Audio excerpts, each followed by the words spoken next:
Bleach Bros Podcast is proud to align itself with Jerky Pro, a beef jerky manufacturer established by military and paramilitary veterans. Available in 3-ounce or 1-pound bags with great flavors such as honey glazed, teriyaki, red hot, apple cinnamon, original, peppered, sweet barbecue, and if you're ballsy enough, nuclear. Be sure to use our promo code to get some of the best jerky on the market. Use Bleach Bros 5, all lowercase, to take advantage of this offer today. Hey, this is Travis Demers, the radio voice of the Portland Trailblazers. I don't know why, but you're listening to the Bleach Brothers Podcast. You're never going to get this time back.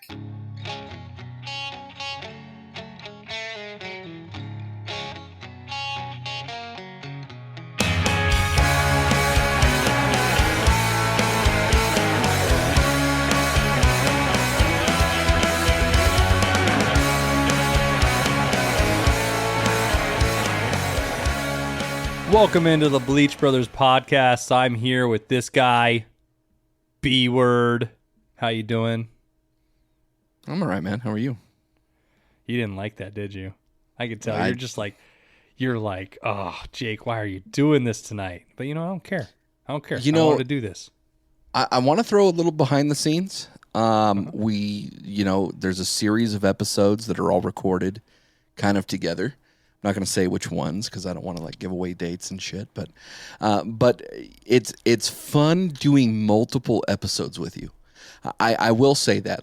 I rarely compliment you on this show. But what I will say is that when we actually have to get into doing multiple episodes, we can switch gears from whatever we were doing into the new episode, and it's pretty seamless. Yeah. As you've complimented me outside of the show, is that I'm really good on a live mic. You turn on a mic, I'm good. You ask me to redo something, I'm a fucking garbage can. It's true. So fucking bad, dude. I can't. Like that one time we were trying to record commercials, you're just laughing in the background, the mic muted because you were like, "Hey, I need another take," and you realize after that, I can get maybe 3 takes out of Jake, and I move on. Well, it's just like your wife, man. She can get about 3 pumps, and then you're done too. But there's some good news on the front in that, right? Yeah, I'm getting. I have a question. I went in today. And I got my balls examined. I'm getting a vasectomy, so I'm getting snipped. So oatmeal cream pies forever. I mean, we have our kid. We just can't have more kids, and it is what it is. But let me ask you this, B-Word. I go in, and I knew they were going to look at my balls. That's the whole point, right? And I got a guy doctor. Now, mind you, I was trying not to be prejudiced, but I was walking in, and I saw this giant ponytail, and I was like, please. I don't know why. I felt like it was going to be weird. Just because he's kind of hippie-ish or what? It was it was too long of a ponytail. It was down to his butt. Oh, wow. That's a long pony. And he wasn't a short dude. He wasn't Gnome, What, was he tatted up like a biker? No, he had a full jacket. I couldn't see that, but he had a really, really long ponytail. And in his doctor photo, he didn't. So it was just very different to see. But that wasn't the thing. The thing is we get through the exam. He was very quick, very to the point, just like I like it. And he goes, take everything off. So I strip down. Now, mind you, he's in one of those little rolly doctor chairs, right? I don't know the better way to describe it. The little round chair. Everybody really knows what low. A doctor's chair is. Yeah. Right. Really low to the ground. And he just rolls right up into my ball region, right? With his mask on, starts grabbing my nuts, but he never raises the chair. Now, your arms can move up and down. And I understand he has to look. But it was nose deep.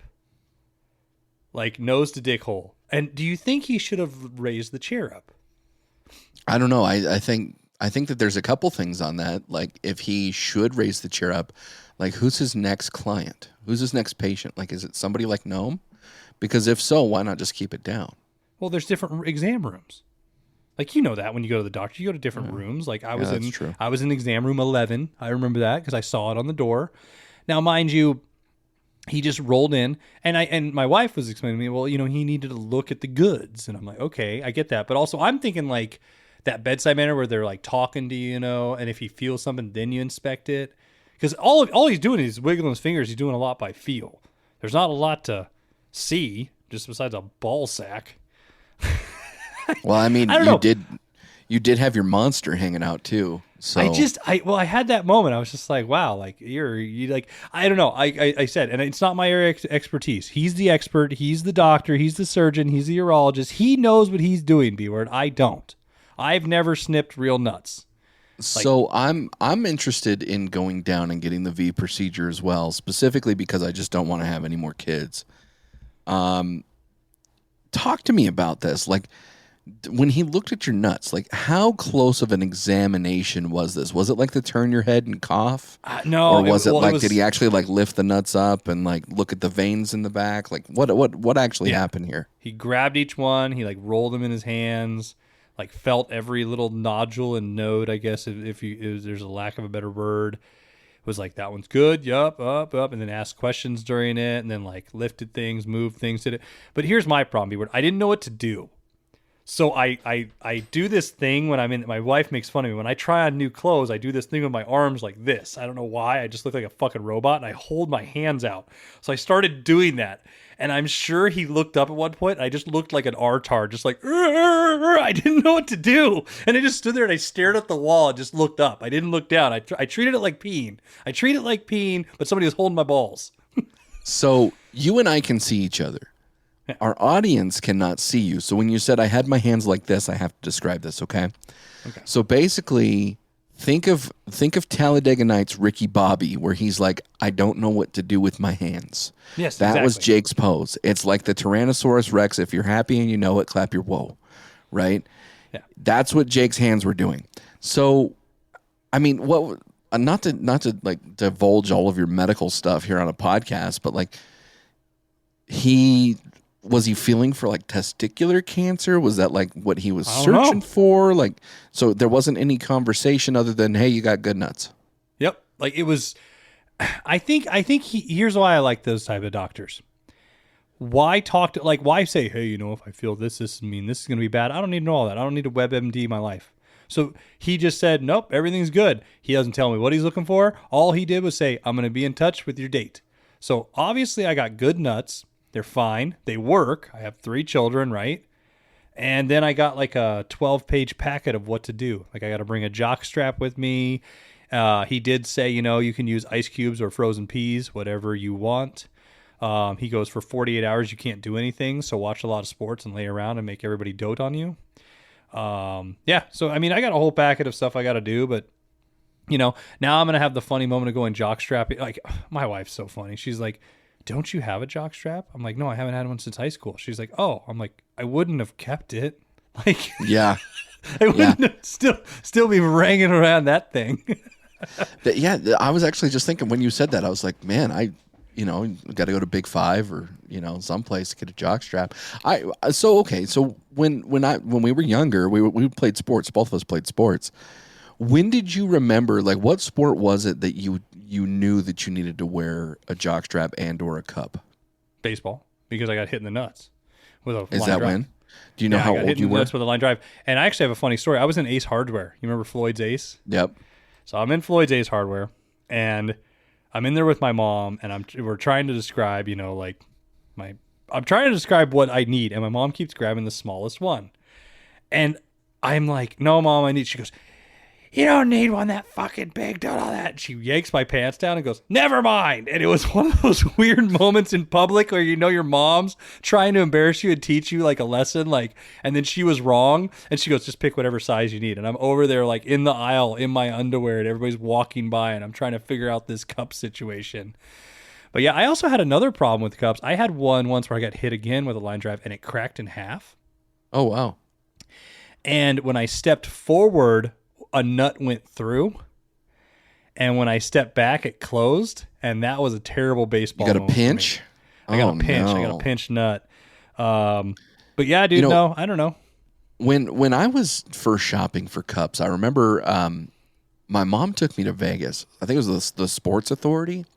Okay. And we went in there, and she kind of let me be on my own, and like instantly I was like, oh, I need the biggest, right? Because machismo, Mm-hmm.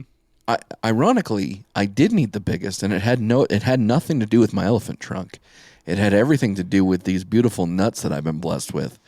And I have my grandpa's nuts. We've talked about my grandpa's nuts here on the podcast before, how, my grandpa would just let them hang out. Like, there are specific underwear that I purchase. Like, I wear boxer briefs for the whole reason that I want support for my nuts. and bicycle riding and swimming to a certain degree and whatever else. I mean, I have to kind of think about those bad boys. So you're a Jay Leno, not a Pinocchio like me. You're all chin, for sure. no nose, and I'm all nose, no chin. Like I got small That's nuts. it. I never see the importance of it. I mean, I know the importance of nuts, but you know what I mean? Like having giant ones. Like when guys are like, I have huge. Why? Like, cool. Now you just have remember to buy Wobble different and underwear.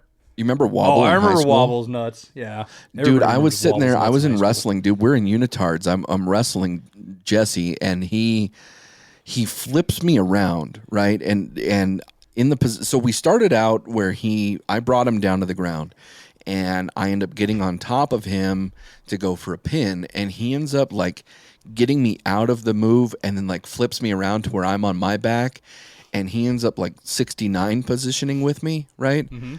And I don't know why. I don't know what the purpose was. Like, he was a good wrestler, but I don't understand, like, if he was going to do something or whatever. But he left that sloth-looking nut right on my forehead. And I swear to God, dude, that was... It looked like Sid the Sloth. You're right. Yeah, it was... Dude, it was that one nut. I don't remember what was wrong with the nut, but that one nut that he had was incredible. So I'm going to guess football was the sport you realized you needed a cup, right? Yes, actually. Okay. Yeah, and so two, are you a banana cup or a flat cup guy? Because there's a difference. Like, remember the Jason Voorhees of cups, the flat one with the holes in it to breathe, or banana cup all the way down to the gooch? I like the banana cup all the way down to the gooch. Me too. I like that taint tickler, dude. Yeah. It just was fucking, it held everything in. You felt more secure. You had room. Except for I got hit in the cup one time and it became a taint pusher.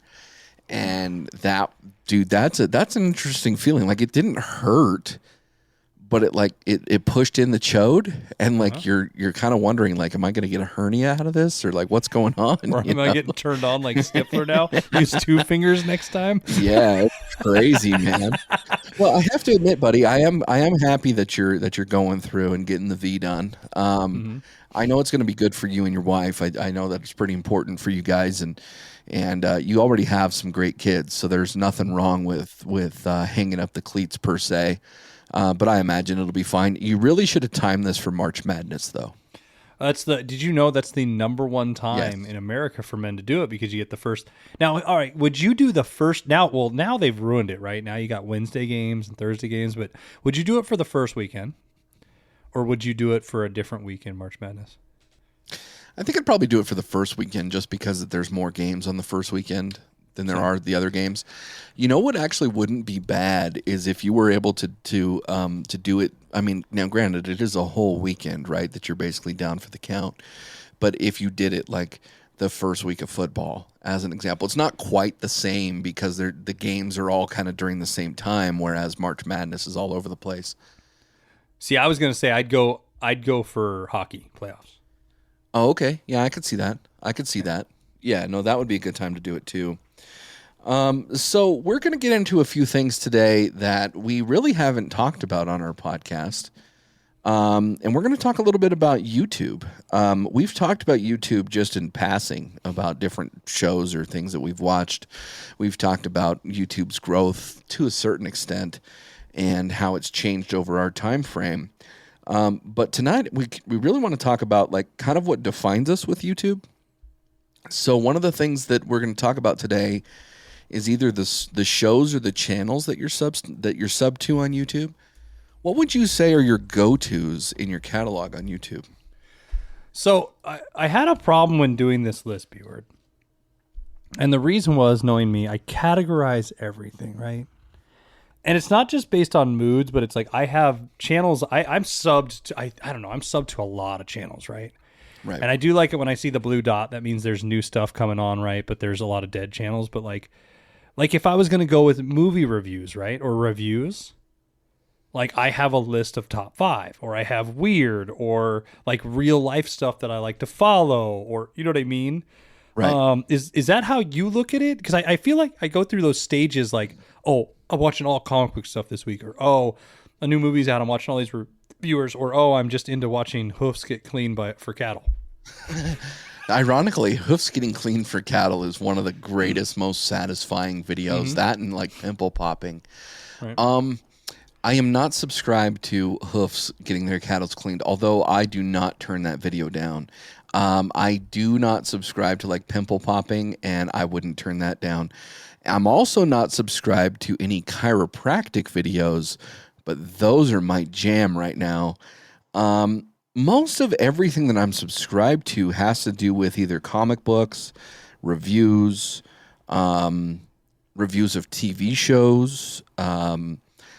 I like the Joe Rogan clips, so that's another how I got thing. into his podcast. Yeah. Yep, same thing here. Anything to do with movies, really, and I did subscribe to this to some political things that I follow, but I did subscribe to this channel called Real Stories, REAL Stories, and the reason why I subscribed to this channel is because I was watching something on TV at one point in time that talked about the smallest town in America.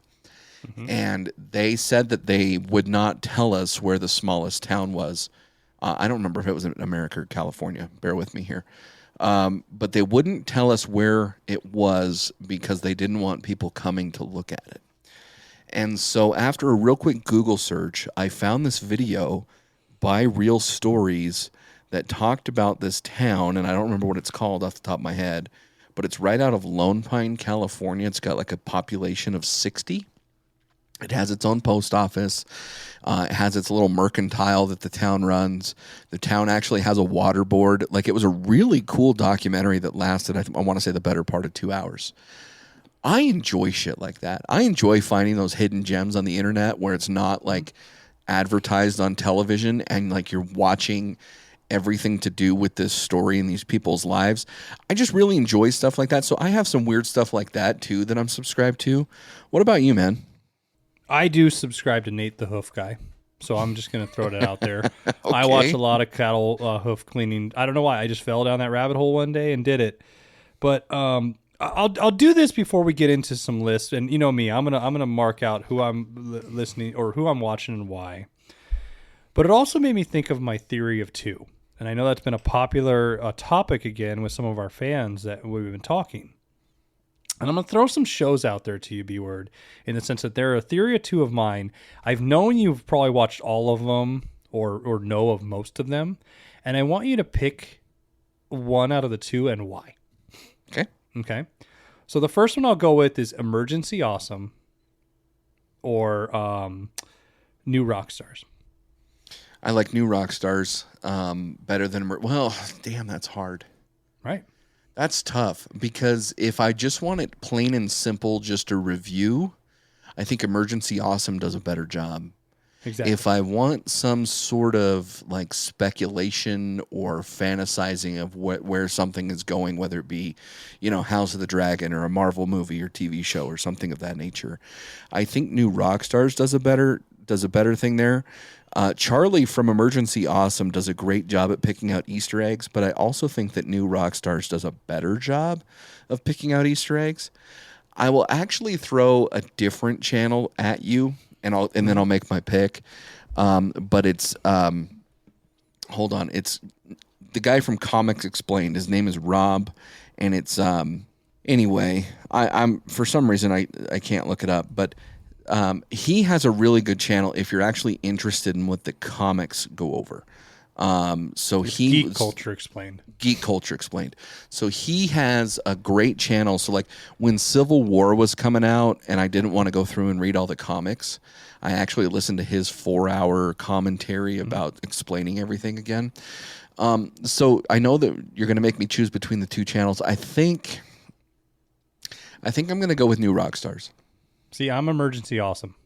Okay. I think Rockstars, has a team, and I think they do a better job with Easter eggs. I'll agree with you there. I like Emergency Awesome better, though. I think the breakdown's more concise, easier, good. He doesn't annoy me as much as some of the people on Rockstars. I think if it was one host, I could either say I love it or hate it.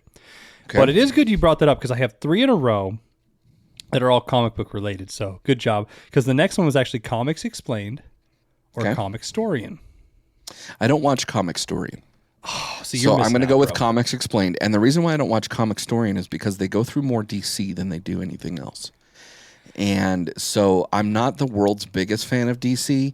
I will say, for me, if you're going to take Comics Explained and put it up against a different channel, I would go with heavy spoilers. That's good. I was looking at if you put panels on the thing and you had somebody go through the comic book, like the whole, like, you know, let's just say the whole Maximum Carnage series and had them break it down.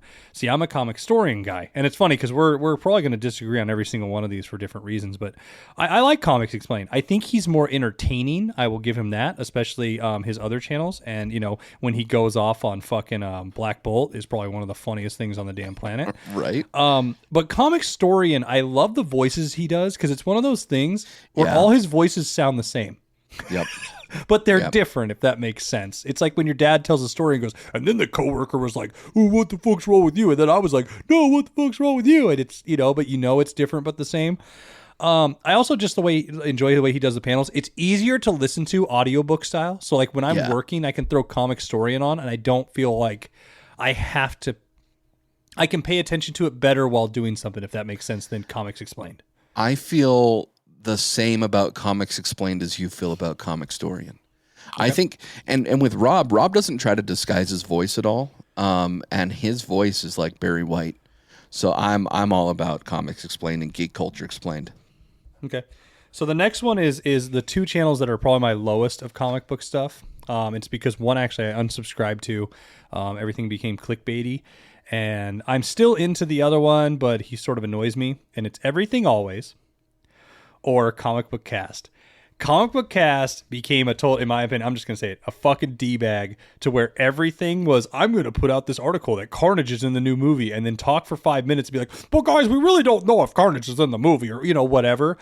Everything Always is almost in that vein, but it's like, he does get news ahead of time, but it still feels the same way. Like their videos, whenever I see the clip, I'm like, do I click it today or do I not? And so it's the bottom tier of my comic channels. Like, do I actually pay attention to them? So which one out of those two?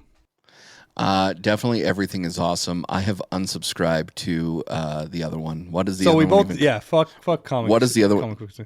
Or Comic Book Cast. And he did Comic Book Cast too. And Everything Always is better, yeah. So Comic Book Cast, go back 5 years, 6 years, they were legit.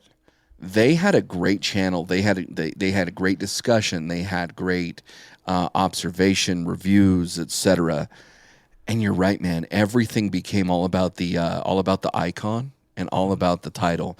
And what really pissed me off is in their quest to try to create clickbait, he couldn't spell anything correctly either. No. So it was just like he's just spelling things incorrectly, specifically just to try to get clicks, and it really bothered me. But I'm really happy you brought this up because I have one for you too. Okay. So Cinema Sins. Have you watched Cinema Sins? No. Oh, dude. Okay. Recommendation, Cinema Sins. Okay. Because what they do is they go through the movie and they have a sin counter. Oh, is it sort of like Dead Meat where they do the death counter? Because I love Dead Meat. I never saw Dead Meat. So Dead Meat's the same thing, but they do horror movies and they tell you how many people they kill and they go through the movie and it's funny. It's probably the same, but they go through Cinema Sins. So Cinema Sins basically says, there's no boobies in this screen. There's a sin for that. And they just do the sin calculator and go up. Or the other one is How It Should Have Ended. How It Should Have Ended, just because that's the only one I've watched. Okay. So, I mean, I think I've seen a Cinema Sins one. Those are one of those things like top 10 countdown channels I can't really get into. Like Dead Meat, like I'm subscribed to. I don't watch it all the time. But every now and then when it's a movie I like, when they're like, oh, how many, like, especially right now, like how many people did Chucky kill in the first movie? I'll watch it. Right. Yeah. So I'd pick that one. What about you? I like Cinema Sins just because it does have that sin counter. How It Should Have Ended is good in a sense where you can go through and, it's animated. They have their regular characters like I'm Batman. And they just go through that, and it's fun. But Cinema Sins has that counter, which is classically hilarious in some of them, just because it's literally there's no boobs in the screen. There's a sin right there, and for me, that just hits that. That hits that for me. I'm gonna go with the throwback one because both channels are dead, in my opinion. They'll come out with a video probably once every 2 years, and people will watch it. It'll never be the same, but and they're in the same vein but different. You'll know what I mean. Bat in the Sun, when they did their battles, how they started, not the bullshit they do now, which, not that they do a bad job, but I'm not going to go to that channel. I only go there for Superpower Beatdown. Are you matching this up with epic rap battles of history? Yes, I am. And the reason is because it's two characters that you want to see, and they fight it out in a different way. And I'm not, because I don't want to bring up all the other channels that try to copy both of them, if that makes sense. Like, right. But who would you pick out of those two and why? What time period? Now? We'll go back 6 years. So we'll give it 6 years at least, when they were still doing prevalent work. So I think I have to give it to Bat in the Sun, just because before they started their anime stuff and their animation stuff, and also working on everything to do with the Green Ranger, the White Ranger, like, I don't care about any of that. I will say Aaron Shanky, whatever his name is, who owns Bat in the Sun, he's such a creative mind. I do like his portrayal of the Joker. I just think it's way too over the top. But I've liked other ones that he's done, like Ryu or, different, or Dick Grayson as Nightwing. I think there's really good things that they've done. I think, first off, Epic Rap Battles of History was hilarious when it came out. When you have people like Albert Einstein rapping and battling, like, I don't even remember who he battled, but let's say it was, Leonardo da Vinci, and they're just rapping back and forth, and it's hilarious. I thought that was very innovative. For me, having the nerd bone in my body, where I want to see everything to do with comic books, I want to see everything to do with nerd culture and geek culture and that sort of stuff. For me, I like Bat in the Sun better, because you're able to see, like, Street Fighter versus Power Rangers, or Wolverine versus the Predator, like things like that I thought were very, very cool that weren't happening live action at the time. So that's going to be my answer. I'll agree with that. I'm going to pick Epic Rap Battles. The reason is there never was a declared winner. Right. It was still up to the fans. It was left open. And with Bat in the Sun, I felt they eventually did the cop-out to where they started doing the other version. Mm-hmm. Even though fans voted it. And I mean, it was fun. And there were times it's like, no, that guy should have won and I want it. And then they'd show it and I'd be like, I also thought the creativity was off the charts with fucking Epic Rap Battles, because sometimes you'd get Darth Vader versus Hitler, where it's like, wow, I never would have put those two together. And then how clever the lyrics were and everything. But I think both channels near the end had a downfall of how they overgrew and tried to do too much, or, you know what I mean? Okay. But yeah, no, in their heyday, both channels that I checked in all the damn time. This one's going to be hard because I know the answer, but it's hard to put anybody up against the guy we have on the pedestal, and it's Chris Stuckman for movie reviews, right? Mm-hmm. But I'd put him up against 3C Films, the new channel I found, because I think he's the best reviewer right now out there besides Chris Stuckman. I think everybody else comes off a little pretentious, and I don't know. Yeah. That's my opinion, but I don't know that. I don't know. 3C Films does some great things as far as movie reviews. Like, there's no denying that. I just like Stuckman, man. I get Stuckmanized. Yeah, Chris Stuckman does a great job. I appreciate the fact that he's actually doing his project. I mean, we talked about contributing to his project, his movie that he's directing and getting ready to put out here soon. We never did, only because of the time frame that there was to take donations for it. But I guess I appreciate Chris Stuckman because of his genuine realness to not only the storyline and the audience perception, but also to the directorial and the producer perception of the film, or, maybe some struggles that they might have behind the scenes that we audience members aren't going to see. One of the things that's been in the headlines recently is the graphic artists at Marvel. And I thought that Chris Stuckman attacked that very, very well when he was talking about, trying to push out this many projects. You have to be able to not only recruit the talent, but keep the talent, and you have to give them time to produce it. And I think coming from him, just because he does have that back of the theater or behind the directorial chair experience, I think that I take it better from him than, let's say, I do Mr. H. You know what I mean? Where I think Mr. H has a point. Like, I'm not saying he's wrong, but I think that there's more value in somebody who knows the behind-the-scenes aspect of it. Does that make sense? Yeah, because 3C Reviews, I think he breaks it down like a critic would at the end of it. Yeah. Mr. H is also high on my list, but the thing is, I think he does a good job. You can totally tell which aisle he stands on. But I also feel, and I think everybody goes through this. At one point, you do what works, but then sometimes you overdo it to where it's like, I'm going to go full bore on this and only stand on, like Mr. H, Nate's one of my favorite reviewers. Always has been. I loved him before he showed his face, even afterwards.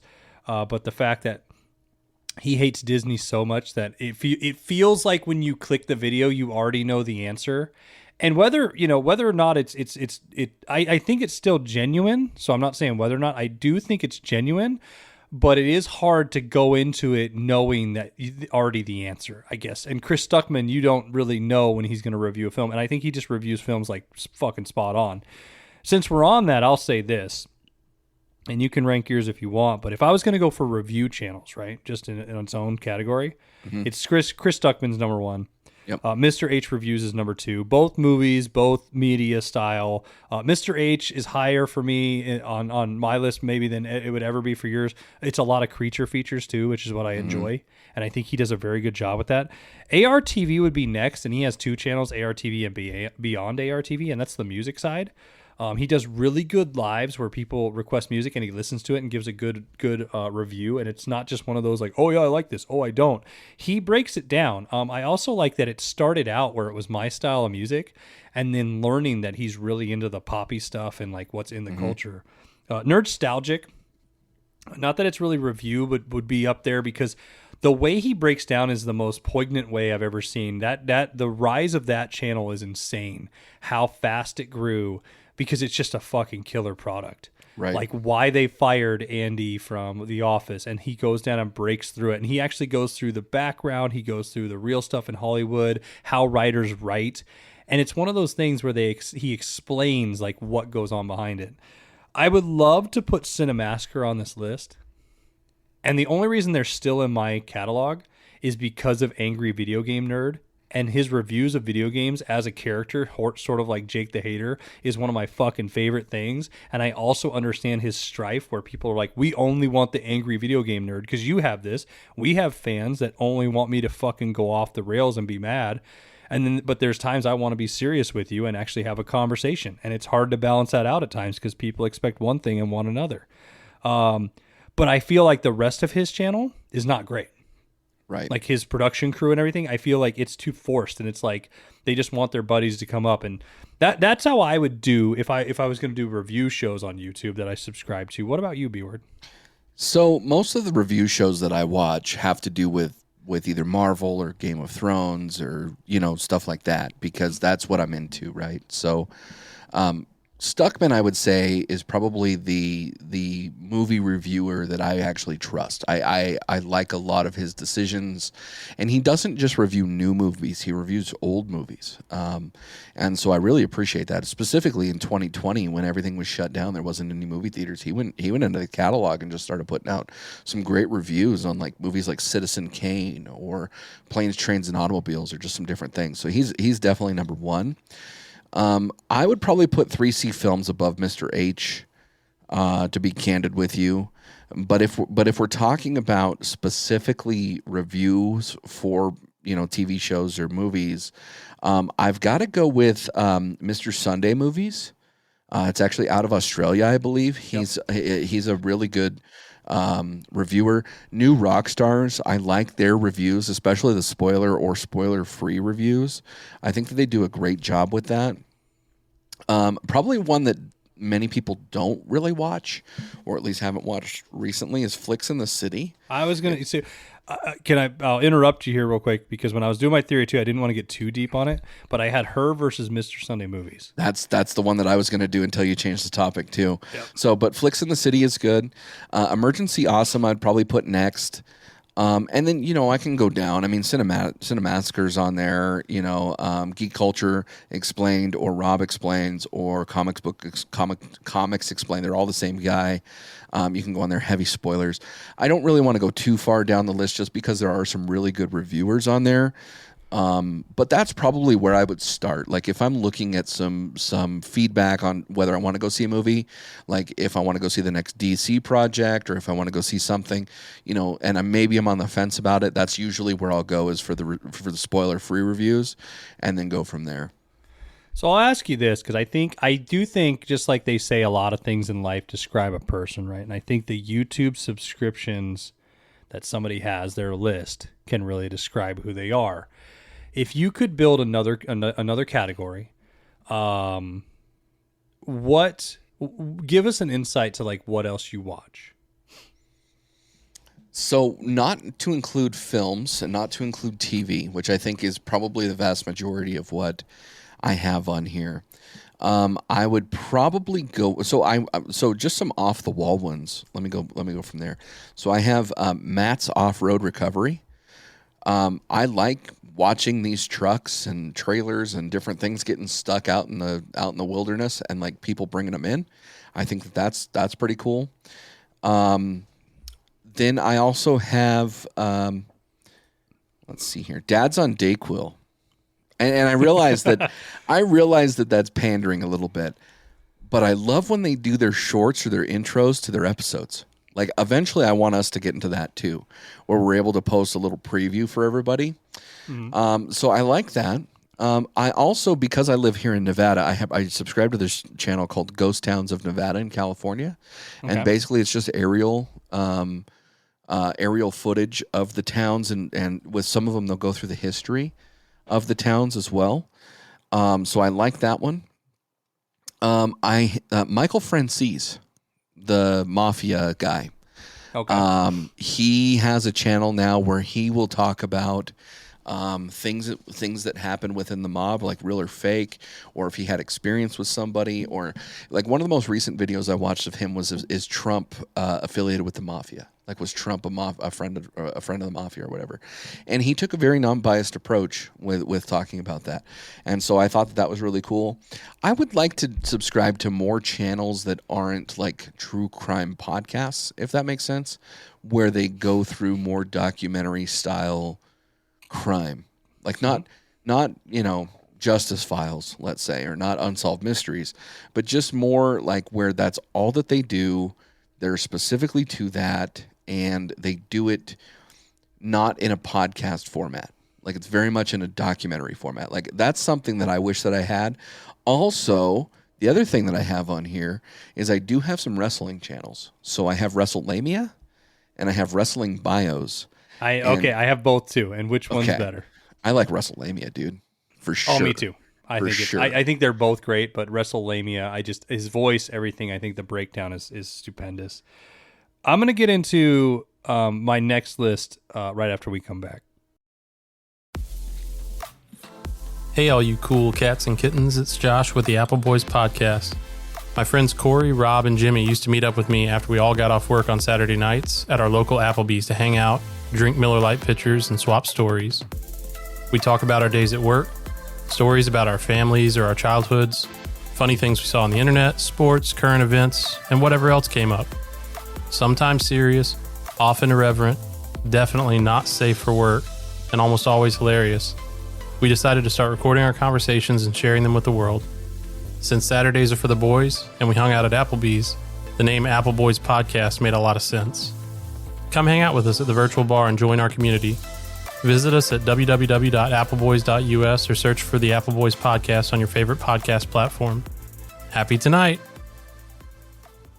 So we paid some bills, but my I guess if I did another list, B-word, it would be based on real life stuff that I'm into. Okay. I'm a lot of like self-help, like learn things, right? I think YouTube's great for that. The number one channel I'm watching right now, and I love him, and I think it's just because I like the guy, and it's called Self-Sufficient Me. And he's an Australian. And I coined the thanks for all the dirty talk, come back, get sanitized. We talked about Chris Stuckman, get Stuckmanized. And I always say that. This guy is an Australian guy who learned how to farm himself on his property, and he goes through all his adventures, and he goes like, hey, this is the best soil, this is the best way to do this, here's the types of garden beds you have, and he tests his product, and stuff. But I like him because he's real. Right. Like I was thinking of getting ducks at one point, and he goes, I have a video, and like I found it. I was like, oh, no. Pause. Yeah, I know. Explain that. So for some of our longtime listeners, please explain that. I'm not doing it for the reasons that everybody wants to make fun of me. No, I wanted duck eggs. I think duck eggs are better to bake with. They taste better for pastry goods, and I love to eat duck. I also just like pets. I want chickens and stuff too, but they're dirty. They're fucking gross. They mess up the water. They're loud. He goes through this whole list, and it's great. But I love it because every video starts out where he explains what he's going to do, and then he goes, "Let's get into it." And I don't know. He's like an old pirate friend, The next one will be bourbon moth woodworking. And the funny thing is I found out he's from up here, up in my neck of the woods in the Pacific Northwest. He got famous really quick, but his wit and humor is hilarious. He talks very slow, and it's a woodworking channel. So at first you're like, okay, yeah, but he's fucking funny. And I guess he got big. He did private work for Neil Patrick Harris. Okay. But also the one thing I like, just like the self-sufficient me guy, he's self-taught. He got fired during COVID and decided he wanted to start building things. And he just got big on his YouTube, but also he does a good job, and he goes through like how he made mistakes or what he did. And so that's a good one. Nate, the hoof guy, I've already mentioned. I love watching him break down cattle hooves and show if there's a rock stuck in there or whatever. I think he just does a great job. Green Aqua, I'm really into fish tanks. They build them, they aquascape, they do that. It's just beautiful to watch. Ants Canada is a weird one. This guy was a Filipino giant music star, pop star, and he started raising ants in his house and like colonies, and he has like fire ants and like centipedes and like all these creatures. And it's also fun to watch with my kids because they're actually learning about like, the creatures and stuff. But I don't know, he's one of those, like he belongs on a kids channel TV because his voice is just so like genuine and nice. Which follows me to another one. I am deeply invested in a Leon the lobster. This guy started raising a lobster that he bought at a grocery store, and he's been raising it for years, and I love him. He's from the South, and it's hilarious. I guess the final one I'd say, since you did a shout out, is Kai Brew Review from Caleb, our buddies at Happy Hour Podcast. They do a great job breaking down alcohol, not just beer.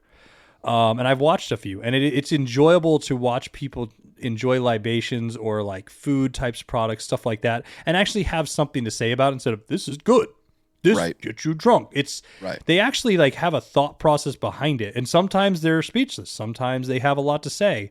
They review a lot of fun things, anything from low brow fucking natty ass shit ice. Sort of like our bro, like from Flights by Night, who we just recently had on, to up to high end stuff, and so they're really good. I mean, yeah, I do think that somebody's list explains a lot of them. If you could do this B word before we move on, what's some of the weirdest stuff you subscribe to on YouTube? So full disclosure, I don't subscribe to a whole lot of weird stuff on YouTube. I think I've gone through all of my out of the box stuff. But like I said, I mean, and we'll get into this here in a minute. I think when it comes to Reels and when it comes to like Facebook Watch and different things like that, where it's more targeted media, like it's more short media, I like the cleaning videos, like when the lady cleans out the toilet and she does like 87 different types of chemicals all in the bowl. I don't like it because I feel like she's like, it's not gratifying to me. I like to watch it because eventually I want to see her die. Like, and that sounds really bad, but when you're putting that many chemicals into a toilet, like if you're breathing it in, you're going to die. Like, stop, like knock it off. So like there's that. Like I said, the chiropractor videos are like really interesting. I don't know what it is about. This is so you. I don't know what it is about watching a body pop, that like the relief in the back, or watching a neck pop or something like that. That's interesting, but yeah, I mean, I'll watch that stuff all day long. And then of course anything that has to do with like getting a blackhead removal or something like that. Like TLC has great. I don't watch TLC.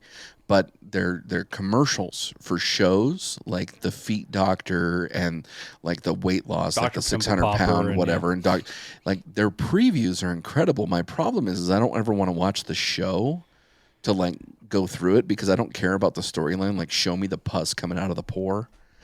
Like, that's just where it's at. Two problems with what you were saying. One, when you said TLC and you were talking chiropractor, I thought you were going to go down the rabbit hole of reels of people taking care of themselves, giving themselves tender love and care. And then when you went actually to that shit channel and started talking about previews, I'm like, no, because it makes me angrier. Can't agree with you on those. I don't even like their previews. But I'll say this. The one problem I have is I think YouTube's grown up. Yep. Not entirely, but I think, it's such a big business now. Weird viral stuff doesn't always make it, because if I look at my list, right, and I have a top 5 weird shit I watch, number 1 is Lasagna Cat. And Lasagna Cat is what happens when a rich kid decides he's going to make Garfield into a weird adult type show. But it's a dead channel, right? But it's fucking great. 2 is Don't Hug Me, I Scared. I know I made you watch that. I love it. Their new TV show finally came out from it in Britain, and it's killing it. It's great. David Firth, who created Salad Fingers and Toasty Boy and all that other weird crap. What the fuck is all of this? Let me guess. The Annoying Orange is going to be on there too. No, he's not. But Guy with a Box for the Face is the next one, and it's a guy who just has a box on his face, and he does weird quotes. But the only one that's really alive, B-word, is called Dad. And this channel is just a guy who is a dad, like the epitome of dad. And you got to watch it, and you'll actually probably appreciate that, where it's like you don't really know what's real or not. And it's just great. But the thing is, he's broken the algorithm, because he has a real channel, he has a fake channel, he invades each other's channels. It's the first connected universe from my understanding on YouTube, and he does a killer job. I think it's Nate Filman or something like that. But Dad's an interesting watch. There's theory channels on it. The Film Theorist, who's a great channel, and Game Theory, they reviewed it. Inside of Mind, who's another channel who does the conspiracy theory stuff, went through it. It's great.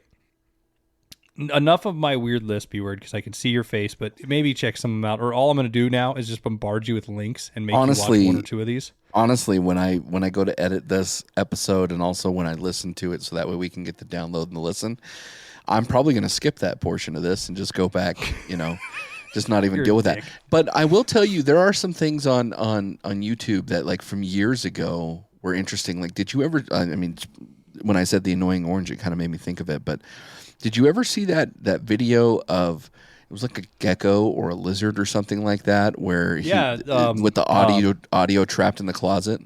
Yeah. Drinking with cups or something. Yeah, right? Drinking out of cups. Yeah, he's talking, where he does his first acid trip and he's describing it. And he's talking about whose chair is that? That's not my chair. Not my chair, not my problem. That's what I say. Dude, it's just it's a hilarious video. As a matter of fact, if you haven't watched it, I'm gonna go ahead and include that in the show notes too, because you need to click on the video. That's hilarious. But see, that's a good point, because those used to be, remember back in the day when those would go viral, those were one-offs, like Chocolate Rain and stuff. I mean, South Park did that fun episode about all the viral people, right? Like they had like Chocolate Rain guy, right? He had one hit essentially and then nothing, right? Right. Like the Talking with Cups or whatever it's called, the gecko in the fucking closet, high as shit. Never did anything else. Like there's another one of the wife who's drunk trying to tell that nacho cheese joke or whatever to her husband, and they draw it as a cartoon. You ever seen that one? No. Where she's trying, it's like the husband decided to do an animation of her trying to tell him a joke, like, you don't know what you're talking about or taco about, but she's so hammered she can't get through the joke, and it's fucking hilarious. Those were one-offs, right? And I think it gave birth to the weird shit I'm describing, to where people went, hey, we don't just want one video that gets 15 million views. We want to make a channel. So when you go look for a channel, what do you look for in a YouTube star, or are you just a let the algorithm find it for me guy? Well, no, not necessarily, because if I'm, as an example, if I'm looking for a specific review, maybe it's not something that falls within my normal genres. Maybe it's like I said, maybe it's a true crime review on a documentary or something, right? Like the first thing that comes to mind is that I want it to be fact-based, or at least entertaining enough to keep my attention. And number 2, I don't necessarily need there to be a host. Like I don't need to watch the host. I can watch stills or I can watch clips or whatever as the host is speaking over it. But I do look at sound quality. So what I mean by that is that if somebody's not using some form of a microphone and it just sounds like they're in a room with, a lot of echo and stuff, like that's just distracting to me. So I guess I'm looking for production value more than I am looking for a host per se. But I think that there's quite a bit of channels that are out there that actually hit, because now that like you said, YouTube's grown up. I mean, microphones have become more affordable. Cameras have become more affordable. There's different video processing systems that allow you to edit and make all these sort of things. I mean, I'm not familiar with TikTok. I don't have a TikTok, but people who have TikTok can now make videos that are shareable or editable in different places. So I think that it has definitely, number one, matured, but also some of these things that may have been foreign to people are actually now more readily available. I'll agree with that. I mean, there is something satisfying when you're on YouTube, right? And you are going down the rabbit hole that evening and you spend too many hours, to where recommended videos are something you're really into. Like that's how I've gotten into a lot of music, but that's how I've also found a lot of channels. Like when I watched Chris Stuckman, 3C Reviews came on, right? Or Flicks in the City, or, whatever. Like also on the homepage, sometimes they give you that recommend. I think they've done a very good job of the algorithm. I also think they have some failures though, in the sense of there's too much censorship right now, in my opinion. I agree you shouldn't let kids watch bad things. I think those controls are great. I love it if my daughter's ever watching YouTube on my phone, just, and I'm not right next to her, like if I'm cooking in the kitchen or something, that it has the type of parental controls that, I don't know if you know this, if they, like when you're watching on your phone, you can pull the window down and search for something else. You're not allowed to do that with kids' videos. They're locked. Right. So those things are great. But it's hard. We have 53 subscribers. Let's just be upfront on YouTube. Now, mind you, we don't do videos. It's essentially, it's the same as our listeners. All they get is some audio bars, and, it's not conducive for a podcast unless you're doing video clips or like what Dads on Dayquil are doing, or if you're releasing something more with it, because you have to keep the screen on the whole time. And majority of people that listen to podcasts listen on their phone, and they do it when they drive and stuff. So it's not the most conducive thing. Mind you, we've been introduced to podcasts from YouTube, like Joe Rogan is a perfect example. That's how most people did, was from the JRE clips. But how do you think attention span has changed over the years with videos and YouTube? I think there's been quite a bit of studies about just the next generation and the generation after that's attention span. And I don't know if it's just because it's a generational thing, if it has to do with the amount of technology that's out there, or what. But basically, most media are now making some sort of clips to be a max of 2 minutes. Like Reels, as an example. You cannot do a 2-minute video. You can do a 1 minute 59 video, but you can't do a 2-minute video.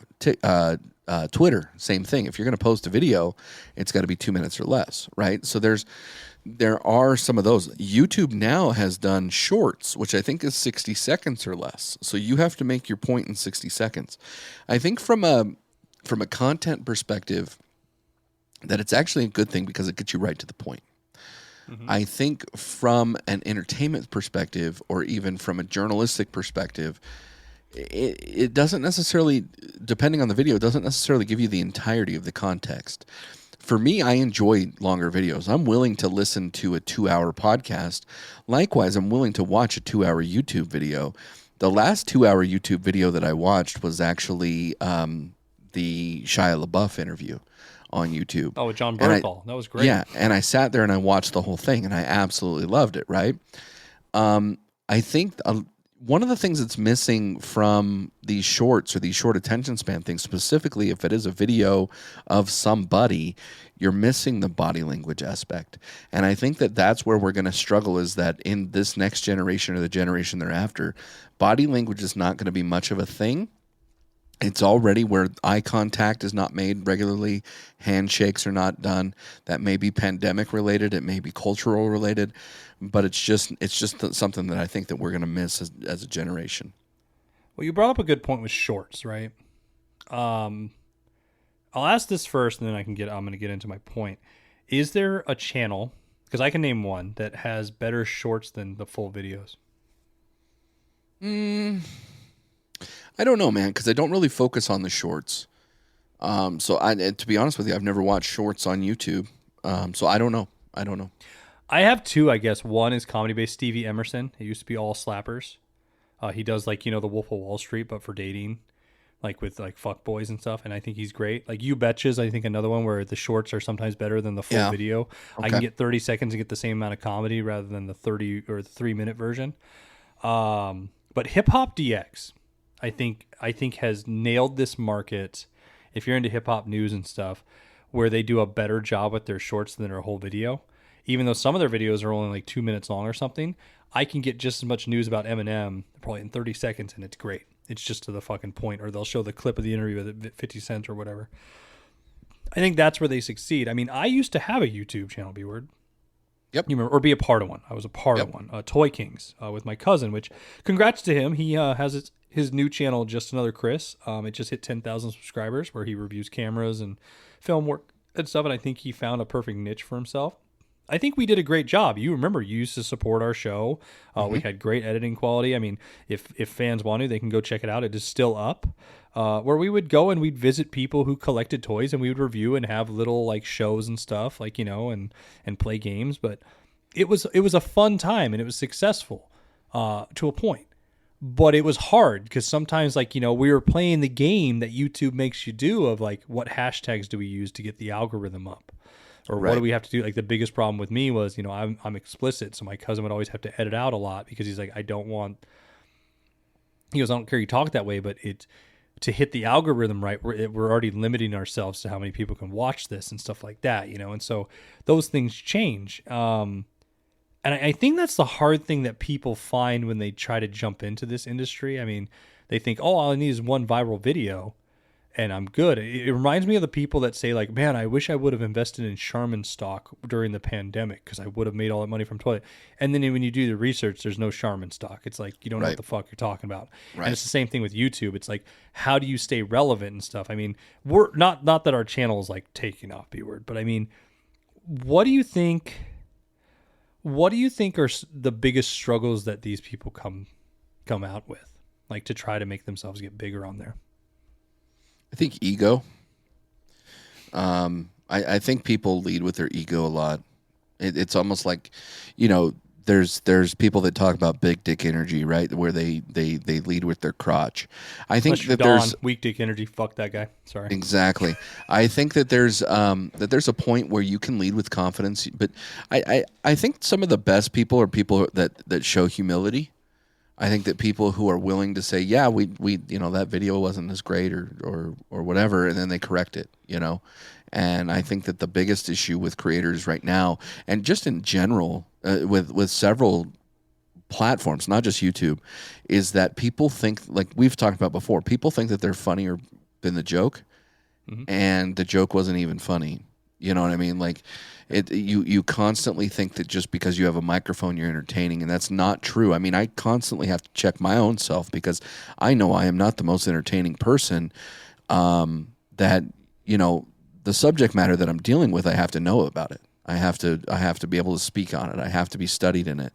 And you and a lot of people have talked about our chemistry. I don't think that there's a Jake podcast without B-Word, and I don't think that there's a B-Word podcast without Jake.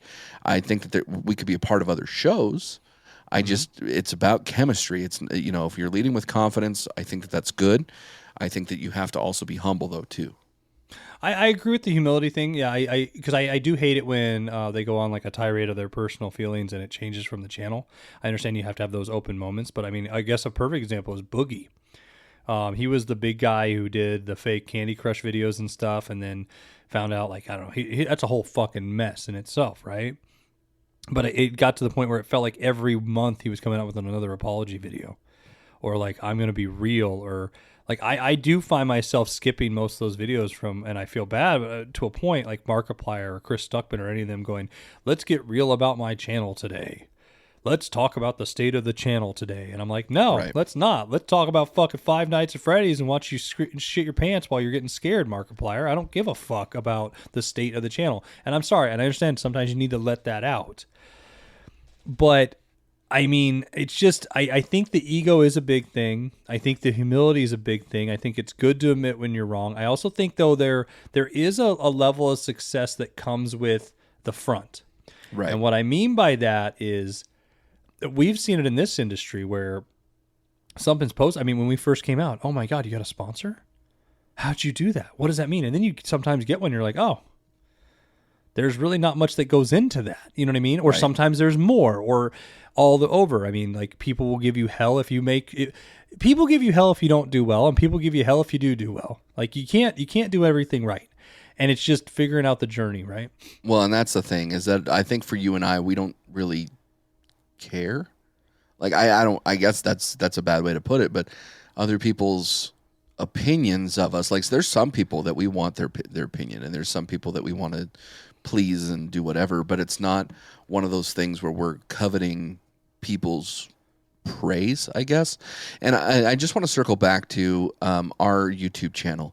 If you're subscribed to any of our socials, at Bleach Bros Pod on all the socials, there is some content that you may not find on one of the socials that you will find on YouTube. So, for instance, if you're not on Facebook, as an example, but you do follow us on another platform, let's say Twitter or Instagram, you might not see some of Jake's cooking videos that he does with Channel 2 out there in Portland. You might not be able to see even some of our older stuff where we actually produced some of our older podcasts with some of the graphics that we put out there. It might be corny, but it just kind of gives you our level of growth.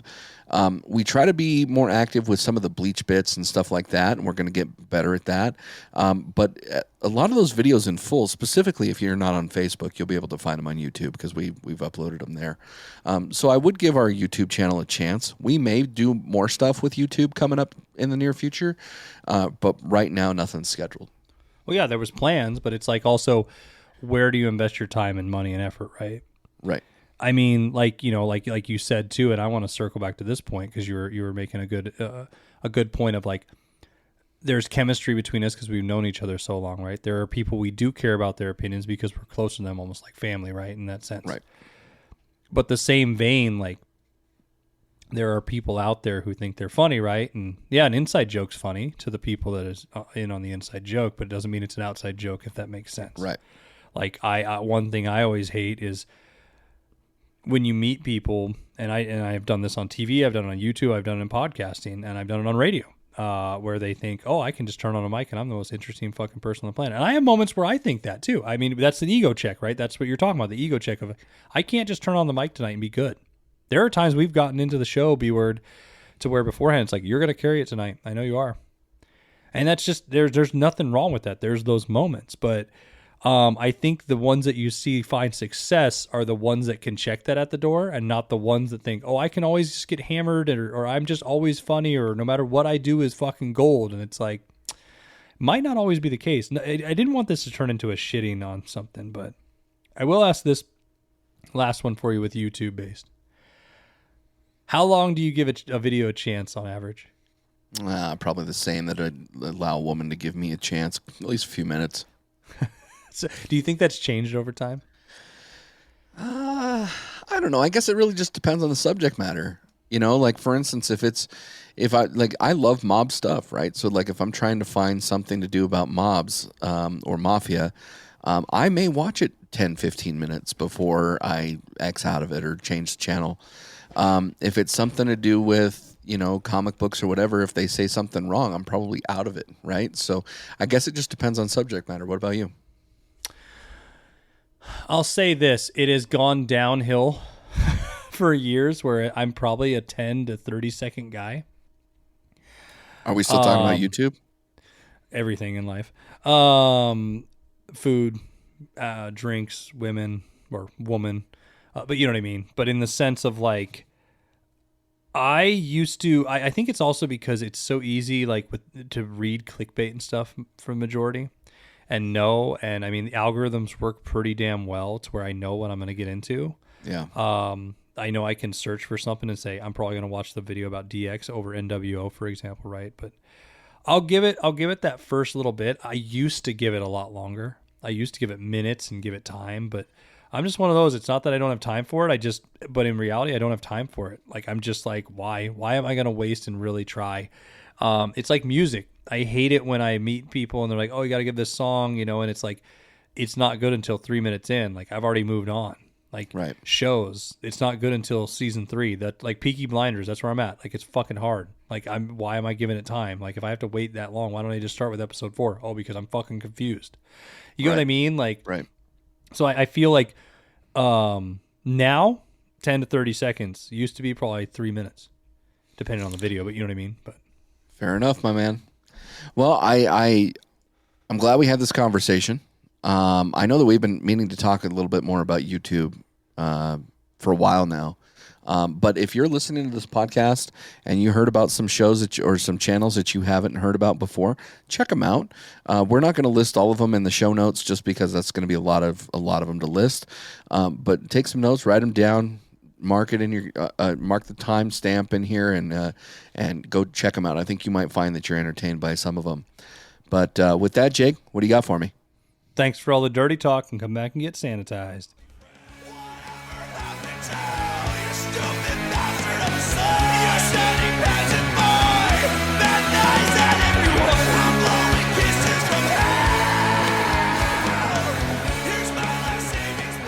If you're a fan of our show, be sure to check out this one to stay sanitized.